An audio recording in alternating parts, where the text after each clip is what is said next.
बिस्मिल्लाहिर्रहमानिर्रहीम। आपके अपने चैनल इज़ी लर्निंग में अगेन से वेलकम। इज़ी लर्निंग चैनल में मैं आज आपके साथ शेयर करूंगी इंग्लिश सीखने के अहम फ़िकरात। अगर आपको इंग्लिश सीखनी है तो इन फ़िकरात को आपने अच्छे तरीके से याद कर लेना है।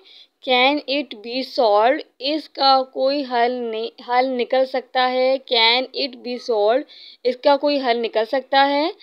Get off my bag, get off my bag, मेरा पीछा छोड़ दो। गेट ऑफ माई बैग, मेरा पीछा छोड़ दो। शुड आई गो नाउ, क्या मैं जा सकता हूँ अब, क्या मैं जा सकता हूँ अब। Should I go now. Fear Allah, fear Allah,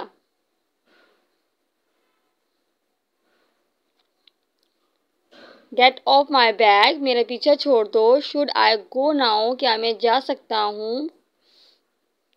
fear Allah,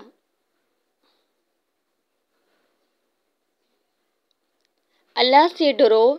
catch you up later, बाद में मिलते हैं। कैच यू अप लेटर, बाद में मिलते हैं। वीडियो अच्छी लगे तो वीडियो को लाइक कर दीजिएगा, चैनल को सब्सक्राइब कर दीजिएगा और साथ में दिए गए बेल आइकन को प्रेस करना बिल्कुल भी मत भूलिएगा। बेल आइकन को प्रेस करने से मेरे आने वाली हर नई वीडियो की नोटिफिकेशन